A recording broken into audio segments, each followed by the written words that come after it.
Nesta cidade de poder, o nome de um único escravo se tornaria o grito de guerra pela liberdade.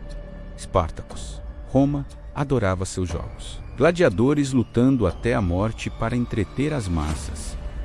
Escravos forçados a matar ou morrer. Mas entre esses escravos condenados, havia um homem diferente.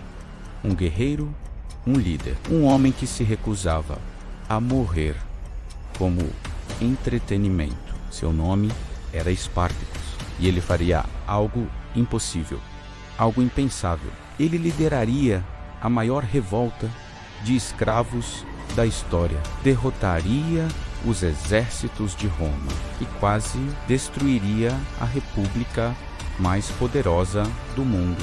Espartacus nasceu na Trácia, região ao norte da Grécia. Ele era de um povo guerreiro, feroz, orgulhoso, um soldado livre.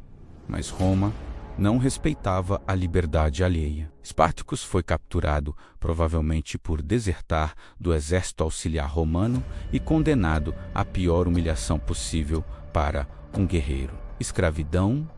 Foi vendido como animal, marcado a ferro. Sua vida não valia nada. Foi enviado para Capua, perto de Nápoles, para a escola de gladiadores de Lentulus Batiatus. Ali, homens eram treinados para matar uns aos outros para a diversão dos romanos. O treinamento era brutal e desumano. Espancamentos diários, comida podre, celas imundas, tratados pior que animais. E tudo para que morressem divertindo romanos bêbados na arena. Mas Espartacus não era um escravo comum.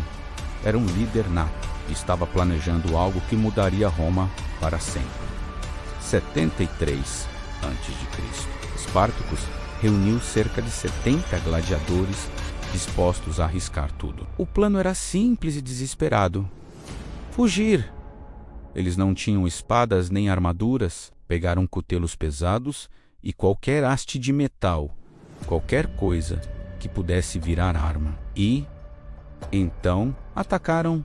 Mataram os guardas surpresos, quebraram os portões e fugiram para o Monte Vesúvio, o vulcão próximo. 70 escravos fugitivos, sem equipamento, sem comida, sem chances de sobrevivência.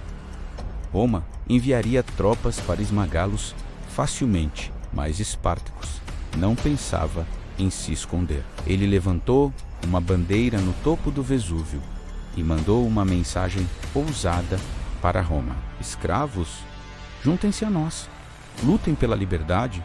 E eles vieram, escravos das fazendas, das minas, pastores, gladiadores, centenas, depois milhares.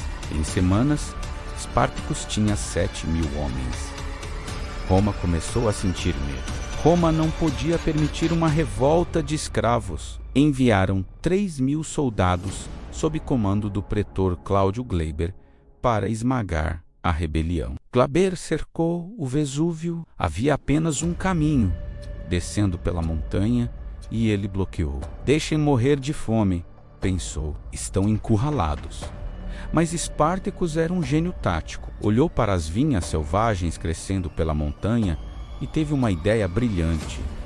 Seus homens teceram cordas com as vinhas e desceram pelo lado oposto da montanha. Os romanos nunca esperaram isso. No meio da noite, Espartacus atacou o acampamento romano por trás. Glaber e suas tropas foram massacrados. Roma perdeu 3.000 soldados para esses escravos. E agora tinham armas romanas. Armaduras romanas. O exército de escravos estava virando uma máquina de guerra. Vitória após vitória. Derrotaram mais 2 exércitos romanos. Saquearam cidades. Libertaram mais escravos. O exército de Espartacus cresceu para incríveis 70.000 homens. Roma entrou em pânico total. 70.000 escravos armados marchando pela Itália. E ninguém conseguia detê-los. Mas então surgiu um problema fatal. Os líderes rebeldes discordavam sobre o próximo passo. Espartacus tinha um plano. Atravessemos os Alpes, voltemos para nossas terras natais. Sejamos livres. Mas outros líderes, especialmente um gaulês chamado Crixus, queriam continuar saqueando a Itália. Por que fugir? Estamos vencendo. Vamos destruir Roma. O exército se dividiu. Crixus levou 30.000 homens para saquear. Spartacus continuou marchando para o norte com os outros 40.000. Foi um erro devastador. O exército de Crixus foi cercado e massacrado por novas legiões romanas. 30.000 mortos. Crixus executado, Spartacus chorou por seus companheiros, mas continuou marchando. Derrotou mais 2 exércitos consulares. Chegou aos Alpes. A liberdade estava ali. Bastava cruzar as montanhas. Mas então, algo inexplicável aconteceu. Spartacus virou o exército de volta para o sul, de volta para Roma. Até hoje ninguém sabe por quê. Talvez para resgatar mais escravos. Talvez para vingar Cristo. Talvez porque percebeu que nunca seriam livres enquanto Roma existisse. Roma estava humilhada demais. Enviaram seu homem mais rico e ambicioso, Marcus Licinius Crasso. Ele tinha recursos ilimitados, 8 legiões completas e uma reputação a construir. Crasso era brutal, até com seus próprios homens. Quando uma legião recuou covardemente, ele aplicou a dizimação. 1 em cada 10 soldados foi executado por seus próprios companheiros. Mensagem clara: morram lutando ou morram de qualquer jeito. Então Crasso fez algo que nunca havia sido feito. Construiu uma muralha através de toda a extensão do sul da Itália. 60 quilômetros de trincheiras, fossos, estacas afiadas. Spartacus estava encurralado. Spartacus tentou escapar para a Sicília.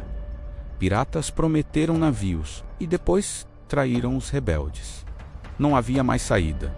71 antes de Cristo. Spartacus sabia que era o fim. Reuniu seu exército e fez seu último discurso. Melhor morrer como homens livres do que viver como escravos. Diz a lenda que ele matou seu próprio cavalo antes da batalha, declarando: se vencermos, terei muitos cavalos. Se perdermos, não precisarei de nenhum. Não haveria fuga, vitória ou morte. A batalha foi devastadora. 40.000 rebeldes desesperados contra 40.000 legionários profissionais. Spartacus lutou como um leão ferido, tentando abrir caminho até Crasso para matá-lo. Testemunhas disseram que Spartacus matou 2 centuriões com as próprias mãos. Avançou como um furacão de sangue e aço, mas estava rodeado e então caiu, lutando até seu último suspiro. Seu corpo foi tão mutilado na batalha que nunca foi identificado com certeza. Ele morreu como guerreiro livre. 6.000 rebeldes sobreviveram, mas apenas para sofrer destino pior que a morte. Crasso os crucificou todos os 6.000, ao longo de toda a Via Ápia de Roma a Capua. 200 quilômetros de cruzes, um corpo agonizante a cada 30 metros. Levaram dias para morrer sob o sol. Era o aviso brutal de Roma. Esta é a punição para quem desafia a República. A visão era aterrorizante. A mensagem era clara. Roma não tolerava desobediência. Spartacus morreu. Sua revolta foi esmagada. Mas sua história nunca morreu. Ele provou algo que Roma tentou negar por séculos. Escravos eram humanos. Podiam lutar, podiam vencer. Podiam sonhar com liberdade. 2.000 anos depois, Spartacus ainda é lembrado. Símbolo eterno da luta contra a opressão. Inspiração para revolucionários. Herói da liberdade. Ele perdeu a guerra, mas venceu a eternidade. Ele era um escravo. tornou-se gladiador, virou general e morreu como lenda. A lenda de Espartacus é a prova de que uma única voz pode ecoar pela eternidade. Qual outra figura histórica inspira você? Deixe sua opinião nos comentários. Para mais histórias que moldaram o mundo, inscreva-se no canal e clique no sininho para não perder nossas próximas jornadas.